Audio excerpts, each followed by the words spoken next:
Yeah, where did it all start? All right. So Tobias has told me he wants me to start off with how I got started in arm wrestling. I'm 45 years old. I grew up in a small town in Arkansas, which is a really cool state in the United States. But yeah, so I was just messing around as a kid. I used to always arm wrestle my father, other kids in school. I found out about a tournament at a little fair. Went to the tournament, took third, but I got the bug. So I went home and I built a table. It was a wrist wrestling table. It's where you lock hands in the middle and you pin them to your forearm, right? So it's not arm wrestling, it's wrist wrestling, a little bit different. More power, less technique. And so I started going to my local boys club and started holding tournaments. About a year later, I went to state championships, took second place there. But then probably went a year just taking on all challengers, no one beat me. I found out about an arm wrestling tournament. And it was about 3 hours from my house. So I loaded up and I drove down to this tournament. I was all excited. The first match, I got smacked. Because I was an inside puller. I had no idea what a top roll was, and this dude just smacked me in a top. I was like, shit, that sucked, right? So the next match, I didn't know who I was arm wrestling, but we went into a hook. So I caught the guy, and it was back and forth, he fouls. Catch him again, ended up beating him. Well, he was the reigning national champion at the time. So everybody comes up to me, he's like, you know who that was? I'm like, I have no idea. But the guy that put him on the B side had been training for 3 years to beat that dude. And then so he puts him on the B side, and then they've never seen me before, and I put the national champion out of the tournament. So I loaded up, and I went to the national championships. So I had been kicked out of college, and I either had the option of going back to university or going to the national championships. So I chose to go to national championships instead. Great choice. Right, yeah. So I had lost down to 80 kilos. I was about probably 90 kilos, 88 kilos. So I dropped to 80 kilos, I went to the national championships. I think I won 3, lost 2, finished 7th or something like that, but I was hooked. The next year I took 3rd because I was up at 100 kilos. And then I was back to 85 kilos, and then back to 100 kilos. So I was bouncing all around. Won my first national championship in 2000, and every year from 2000 to 2009, I won at least one national title, either right-handed or left-handed. In 2010, I was facing Wagner Bortolotto in London in Arm Wars. The doctor had misdiagnosed me and said I had a muscle tear. Turned out it was actually a partially torn ligament. But I didn't know it, and I don't ever warm up, because I'm afraid if I warm up before a match, I'm gonna feel some pain somewhere, and if I feel the pain, I'm not gonna go 100%. So I'm just like, heck with it, I'm just not gonna warm up. So I got up against him, drove in a position, cameras are watching us put on a show, pow, arm comes apart, right? So medioclavian ligament ripped off the bone, the flexor mass rolled at the forearm, and the elbow dislocated about 6 inches. So they went in, they rebuilt it, and that's how the King's move started.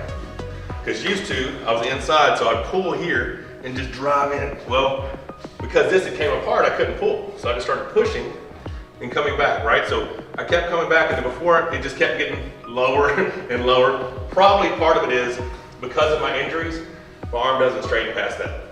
So that's one of the reasons why I'm strong here. But the other part of that is my hand doesn't come back past here. This is as far as my right hand will come back. So this will come to my shoulder, this won't come back past here. So if you're arm wrestling and you want to get height, you just raise your hand. Well, right-handed, that's as tall as I can get. So to get taller, I have to drop. So that's how the height comes. It's out of necessity, right? We all want to get higher on your opponent. The only way I can do it is to drop lower. Well, I got proficient at that. I faced Devin Laird in 2011 for the overall #1 spot. He beat me 4-2. Most of y'all know that sucked. And then I was still the heavyweight champion, right? Devin was a super heavyweight, I was the heavyweight. And then PAL contacted me and said, hey, we want you to pull push guard. Neil Pickup was adamantly opposed to that because he figured that with PAL and the strict rules, they were going to try to make it to where there's no way I could win, right? Plus Andre was a bad dude. And he didn't want his league to be discredited. You know, if I'm the Arm Wars champion, you don't want me to go to PAL and get beat, right? So I always seem to thrive when I'm the underdog, when no one thinks I can win. And I went into that, and I think Ingen Terzi did his predictions. And there was a lot of 6-0 him, 5-1 him, 4-2 him. And I think maybe I had 10 or 20% of the people that said 3-3. No one there was not a single vote that said I was gonna win. So that just drove me, right? So Neil Pickup calls me up and is like, Igor and them are betting $1,000 that Pushkar beats you 6-0.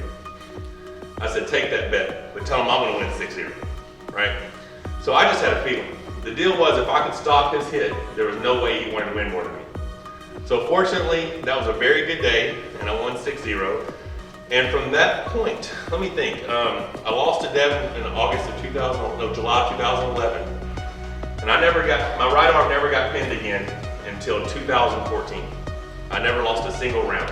I think in all super match format, I was like 30, 40 something and 0. Every single super match I took after losing to Devin, right-handed. I was 6-0, 5-0, 3-0, whatever the score was. So I was really prideful of that, the fact that I never took a loss.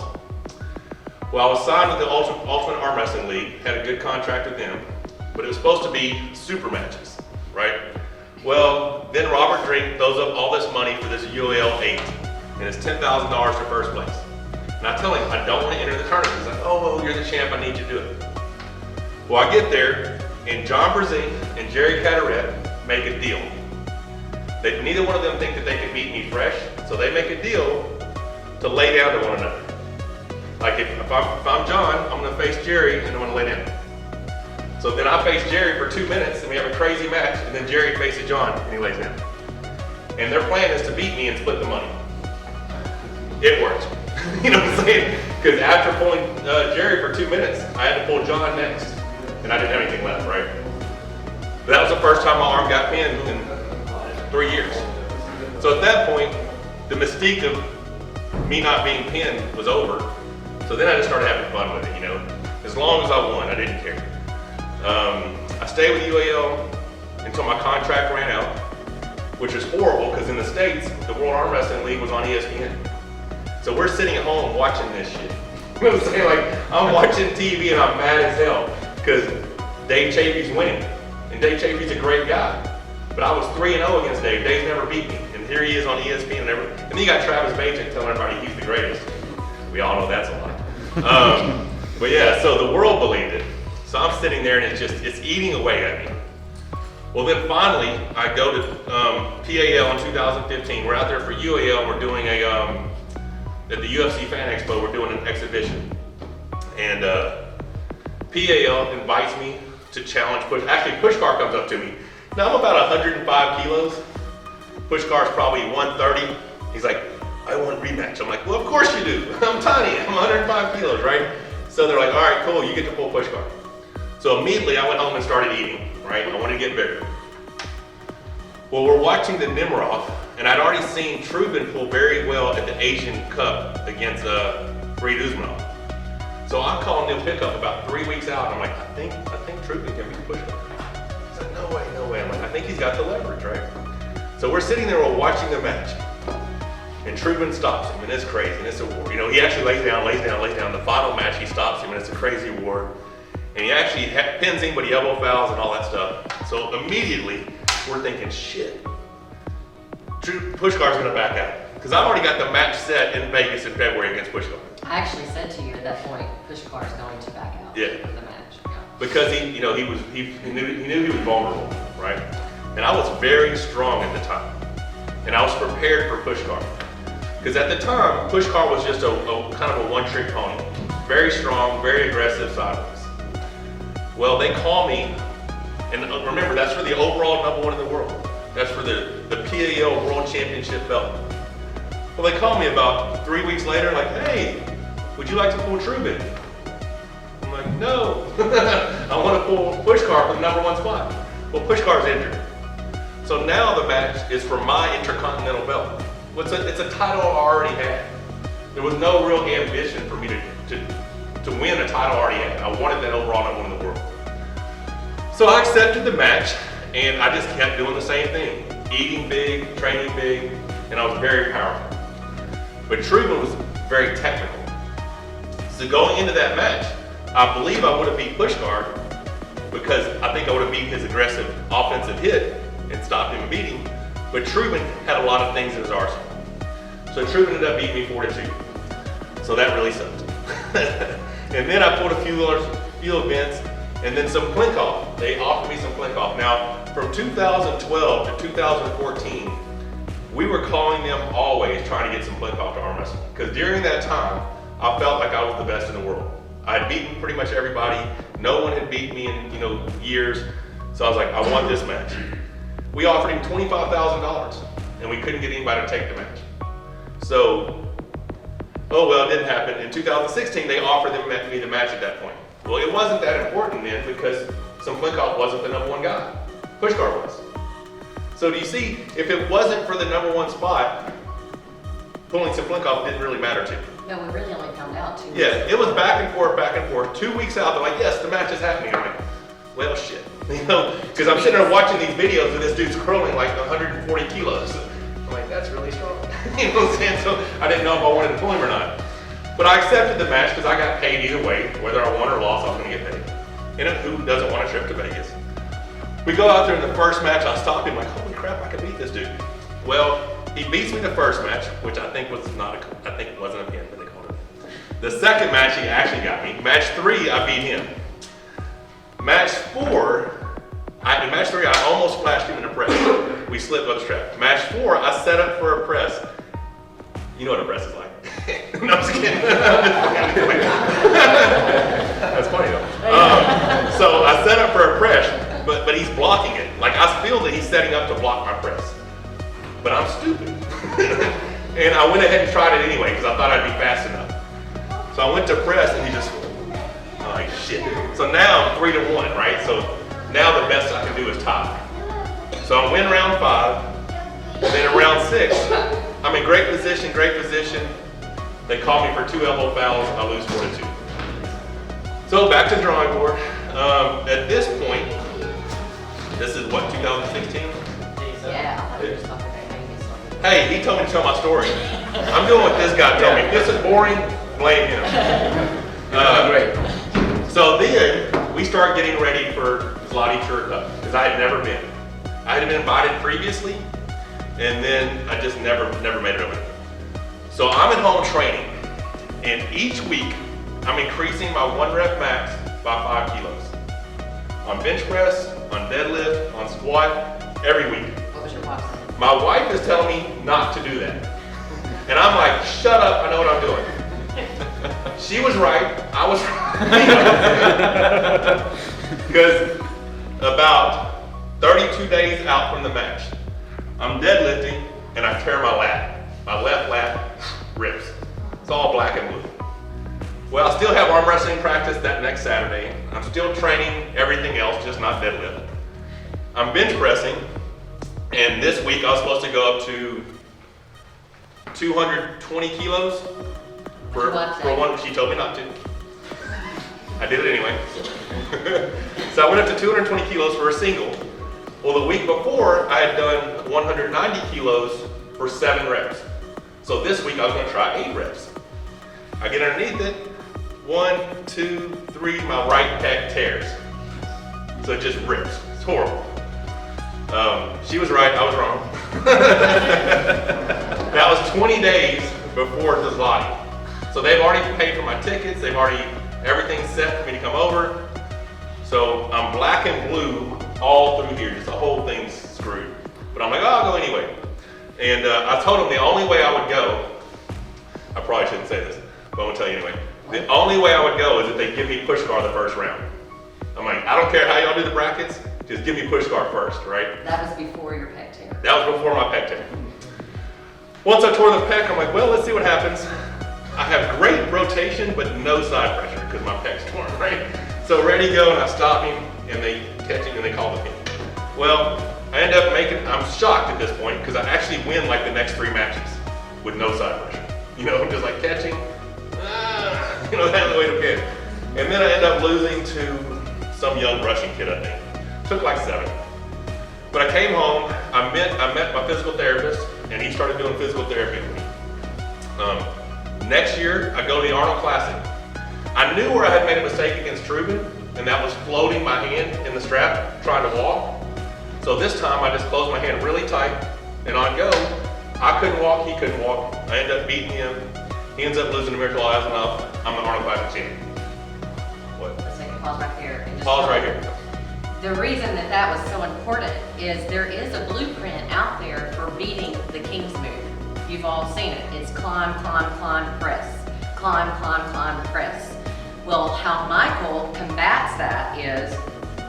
Close my hand really tight so you can't walk, right? And he was able to figure that out before this match with Truman. Close your hand really tight. You can't walk, but neither can they. And if they can't get high on his hand, they can't press him down. It's really difficult to, right? Yes, So, it's really difficult. so I won that. At this point, Steve Kaplan is contacting me. He wants me to be a part of the WAL. So we're negotiating. I'm like, cool, let's do it.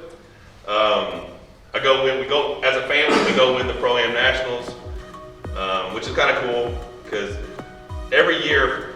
So I told you I won the Nationals until 2009. In 2010, I blew out my elbow, so I didn't go to Nationals that year. Well, once I missed a year, it wasn't that important to me, right? The cool thing was I won every year. But once I missed a year, I'm like, screw it, I'm not going.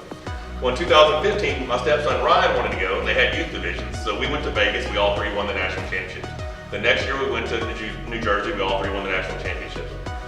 In 17, we went to Pro-Am Nationals. We all won the national championships. So as a family, we would win the national championships every year. It was a great way for us to market ourselves to our local market, right? We're a family of champions. So that was pretty neat. Well, then we win that. We decided to go out to Havoc in Hollywood just to see what the WAL is like. Well, then they convinced me I have to go to Chicago and qualify. This is really funny. I was right, she was wrong. See how that, every once in a while I'm right? I'm actually getting ready for the event. I'm like, honey, can you get me a stimulant, like a energizer, cardio, something to give me energy? Caffeine, right? And I'm like, hey, look and see if that has any nitric oxide in it. She said, okay. What she did not do was look to see if that had any nitric oxide in it. So we get to the event, and 30 minutes before the match, she gives it to me. I drink it. First match, ready, go. Holy shit, it's got nitric oxide in it. My forearm pumped up, my hand pumped up. I ended up having like 4 or 5 1-minute long matches against guys I shouldn't. Well, I'm watching Travis Bajan on the other side of the bracket get a bye. The guy lays down to him. He flashes somebody. And I'm like, shit, this dude's arm wrestled like 2 seconds and I'm arm wrestled like 4 minutes. So we get up there and I lay down to him. Well, I'm expecting him to go beat Ian Carnegie. Well, Travis is smart because whoever the top 2 guys are will pull for 3 out of 5 for the final.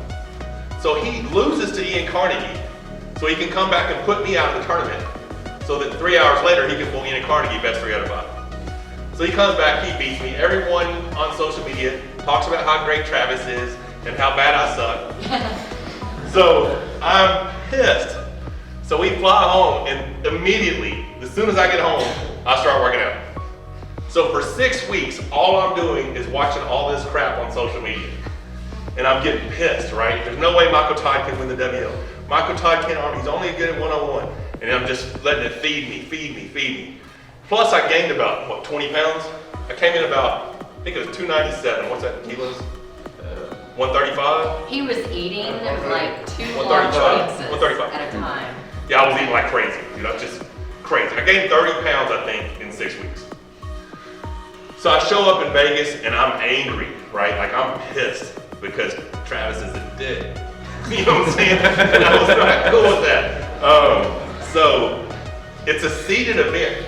So if you're in the WAL, you're seeded in the bracket. Well, I wasn't ranked. So I got the shitty draw. So the way the rankings were in North America, it was Travis Bajan, Dave Chapey, Nick Zena. Those are the top 3 guys overall in North America. Because of WAL. Because of WAL. So I arm wrestle one dude, flash him. Arm wrestle another dude, flash him. Then I gotta pull Nick Zena. Now, for 6 weeks, I've been doing those BFR training, where you put the bands around your arms and pumps it up, and increases your VO2 max and all that crap, right? Blood flow restriction. So I've been training that way. Well, I get into this match with Nick Zena. It's a crazy war, 1 minute and 7 seconds long. I win. I come off the stage and I'm pissed. I'm screwed. There's no way I'm gonna win now. You know, whatever. And Rebecca's like, honey, you've been doing the BFR training. This is perfect. I'm like, shut up. I'm not gonna win. I was pissed. So she gets some ice. I'm cussing basically everybody. She's rubbing the arm down with the ice. My very next match is Travis Bacon. Remember, I'm pissed at Travis, right? So we slip, we go to the strap, boom, I stop him. Once I stop this dude, it's completely over. And then, I don't know if you guys have seen the video, this is Travis's elbow. And they call the winner, and I'm about to lose my mind. Like, Ian Carnegie's trying to hold me back because I'm trying to get to Travis and kill him. And I'm not leaving this. They're like trying to call the next match, and I'm like, I'm not leaving. Y'all gonna have to remove me. I'm not leaving. That dude cheated. I'm not cool with that. So they end up, the referees confer, yes, he cheated. So we go again, he fouls out. So now I gotta pull Dave Chafee. Slip, strap, boom, Dave Chafee's a powerhouse and he pins me. I'm like, well, second's not that bad. You know what I'm saying? Like, because all of a sudden, Bob Brown had decided to give, because there was $12,500. Well, the WAL collapses and it's $1,000 to the winner. Nothing for second. Well, then Bob Brown, about a week out, says, I'll give $500 to second place and everybody. So I tell Rebecca, well, $500 isn't bad, right? At least I beat Travis. So then I go back and I have to pull Travis again. Slip, strap, boom, I hit him. He hits, he fouls, he hits, and then he just pins his own arm because he knows he can't beat him. Well, cool, now it's me and Dave. First match, slip, strap, and I actually stopped the match, but they call a parallel pin, which I don't think was a pin, but I knew I'm gonna win at this point because I cracked his wrist back. His wrist goes back. Match 2, crack his wrist back. Oh, Travis.